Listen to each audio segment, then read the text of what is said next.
that target that's on you reveals itself in different ways throughout your life.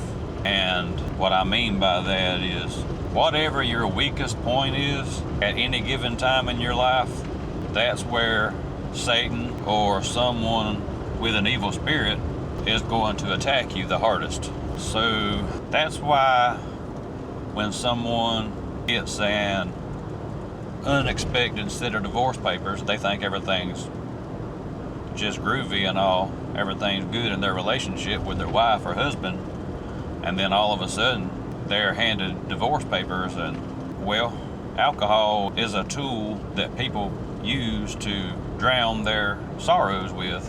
So that's one of the ways that you can get drug into alcoholism or back into alcoholism, because if he knows you're already vulnerable, he knows that you've had that problem before, he's going to keep throwing things at you, thinking that as long as I'm persistent, he'll eventually give in. And sometimes we do, but a lot of times we win instead. A lot of times we overcome through the power of the Almighty and the grace and the mercy of the Almighty. You were supposed to become an alcoholic and stay one for the rest of your life.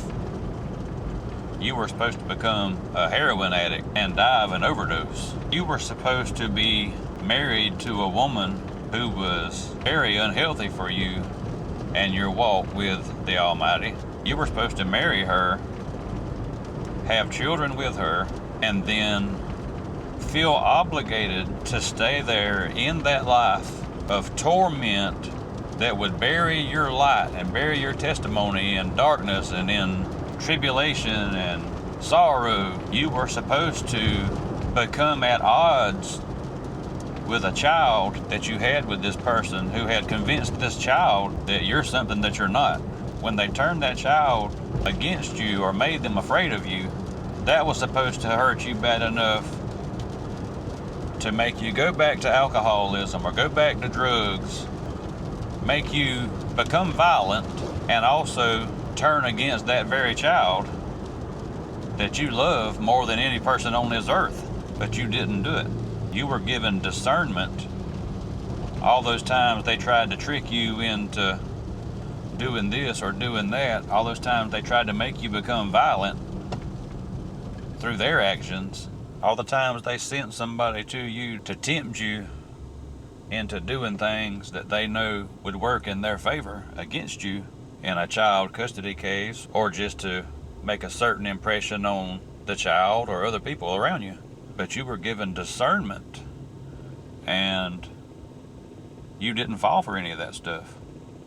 You stayed strong and just kept on trying to do the right thing. You just kept on loving your child and just doing the best you could. So people around you saw that. You don't know it. All you're thinking about at the time is surviving the situation. But what you don't know is there are people who saw what you were going through, how you were being tempted, how you were being accused, how you were being tried. And they saw how you handled it. And they saw a lot of them were betting against you. That, yeah, he's not going to be able to take much more of this. She's not going to be able to take much more of that. And she's going to give in. And I sure hate that for him. He had a good run. But I'm afraid alcohol is going to get him. I'm afraid drugs is going to get her if he don't catch a break. But you didn't do it.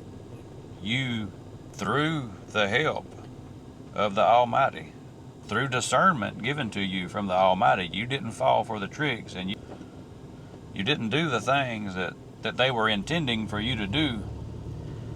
And that in itself became a testimony. You didn't have to speak your testimony. See, that's something I've never really understood about my own circumstances. I never understood that you have two testimonies. One that you can talk and give to people and share with people, but maybe the bigger one is how you handle temptations and wrongdoings and things like that. And none of us are perfect. Wrongdoing can cause your tongue to come untied, and it can bring about frustration, and you can say things or do things you're not proud of because of it. But the bigger picture is you see that, you recognize it, you ask forgiveness for it, you try not to do it again, and the bigger picture is the way you handled the situation. You didn't do the things that they wanted you to do. So, if you're a person who has wondered their whole life, why do people treat me differently than everybody else? Why do I not get picked to be on teams or in clubs? Or why do I find myself on the playground by myself? Why do I find myself sitting off in a corner somewhere while everybody else are laughing and joking and having a good time? That can be a lot of different things, but it can be a sign that you have that mark on your life and you have that light inside of you, and it makes people uncomfortable because it acts like a mirror. It shows people who have an unclean spirit how they should be, and that when they see it, they recognize it. They recognize that it's true, that they should be doing some of the things that you're doing and not doing some of the things you're not doing. And it makes them uncomfortable because they're not comfortable in taking accountability for their life. They're not comfortable in being honest and not trying to play a game and manipulate people to get a promotion, because in their eyes, that's the only way they're ever going to get what they're after. The only way they're ever going to be successful is to not have a to not have a conscience. Therefore, they're free to do any way they need to that puts them in a position to be on top in the end, and to get there faster and to get higher than people who truly deserve the position they're after. And I'm not talking about you. Maybe you could care less about the position.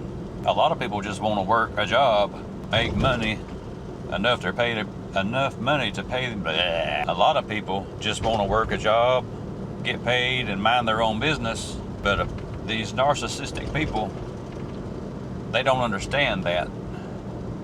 They don't understand how everybody is not up to the same thing they are. They see you as just like them. So you're a threat, which makes you a threat in more ways than one. In their mind, you're a threat because they think you're the same kind of person they are, so they got to watch out for you. And another way that you're a threat is because that mirror reflection I was talking about. The thought that, oh, what if they're not just like me? What if they're genuine? What if they really are honest? Well, that makes them probably more leery of you, because if by chance you are what you claim to be, even if you don't claim it, if you are what you seem to be, then they have to work that much harder to take you down, because there's no way that they can beat somebody who is pure in their intentions. That's just the way they see things. Anyway, I just wanted to see if I could help some people understand that having God's light inside them and having His mark on you is part of the reason why you endure the things that you do. It's not because God's mad at you or He hates you. It's because He believes in you, and He knows that you can overcome the temptations with His help, and that will further His mission and further His kingdom. I hope that helps somebody out. If it did, if you want to, leave a comment. If you don't, it doesn't matter. I just hope it helps somebody out. I would have liked to have heard things like this whenever I was struggling and didn't know why. So, there you go. Y'all have a good one.